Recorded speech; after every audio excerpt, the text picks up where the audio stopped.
Can I get to downtown San Francisco from the top of the Oakland Hills just as fast as someone who already lives in the city? I'm taking my mountain bike from the top of the Oakland Hills down to San Francisco to the Salesforce Tower. No car, no BART, just my bike and the ferry.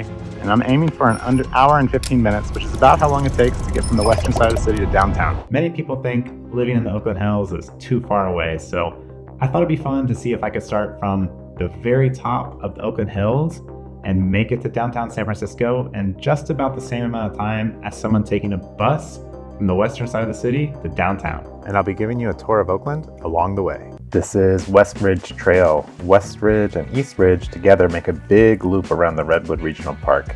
It's about 9 miles and there are a ton of smaller hiking trails cutting through the middle. Redwoods, creeks, picnic areas, little shaded trails, the whole thing feels way further away from the city than it actually is. And this is one thing a lot of people moving to the Bay Area don't realize. Oakland has a ridiculous amount of nature inside the city limits. Even a lot of people who live in San Francisco have barely been over here. This is the part of the commute where I really love Oakland. You're technically commuting to a glass tower in downtown San Francisco to stare at a screen all day, but you're starting in what feels like a remote forest. West Ridge is good for cross-country riders who want to crank out a lot of miles and get some views, but I prefer more downhill style riding, and for that, Joaquin Miller is better, which is where I'm headed next. This is Cinderella, the most well-known legal mountain bike trail in Oakland. I want to emphasize this part of the route is 100% optional. There's a less extreme and much smoother route you could take. This is just the way that I think is most fun. This is Castle Drive in Piedmont Pines, and it's one of my favorite streets in Oakland. You're right next to the Redwoods, but you're still about a couple minutes from Montclair Village, which has all the essentials: coffee, groceries, restaurants, gas, things like that. Homes around here are around $1 to $2.5 million.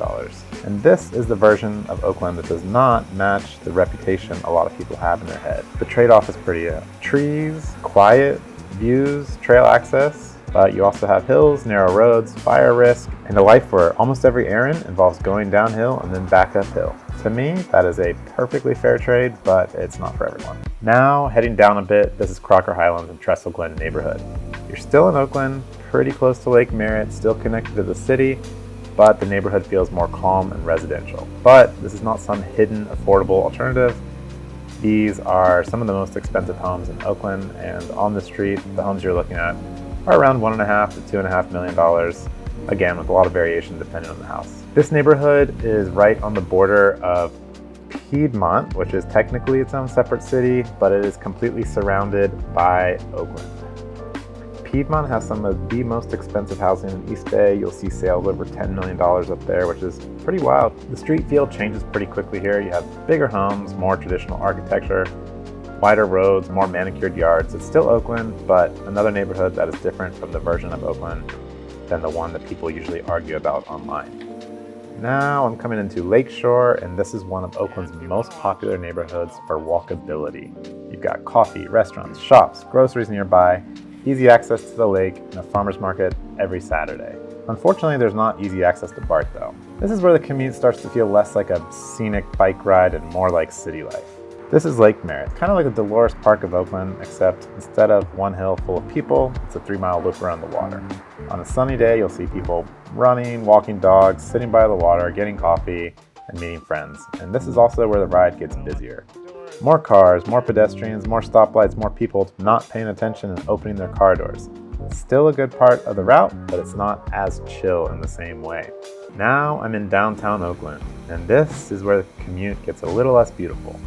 It feels rough around the edges in place, and I wouldn't describe downtown Oakland as particularly thriving right now. There are still good restaurants, beautiful old buildings, and parts of it that I really like, but it's definitely uneven block to block. And downtown is one of the areas that not many buyers are looking at right now.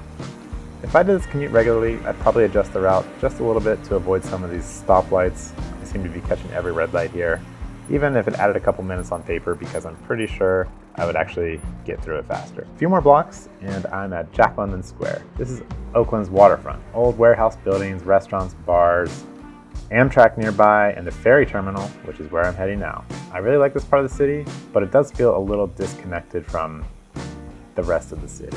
The San Francisco Ferry runs from Jack London Square to the ferry building in downtown San Francisco. They take bikes, which is awesome. You roll on, park your bike, and now instead of dealing with Bay Area bridge traffic or crowded BART trains, you're just crossing the bay with an awesome view.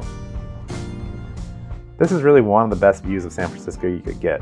Plenty of tourists take the ferry just for fun and just for views.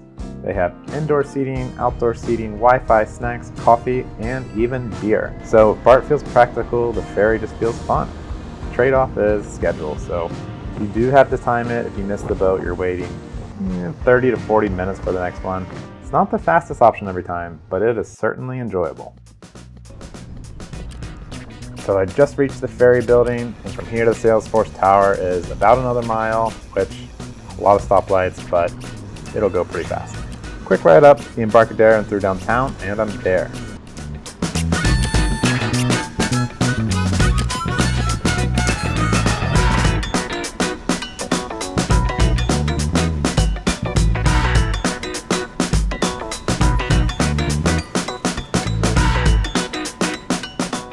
Okay, I made it in an hour and 9 minutes. Not bad at all. And that route I just took is what a lot of people would be lucky to do in the weekend. So if you live in the Oakland Hills, that can just be your daily commute.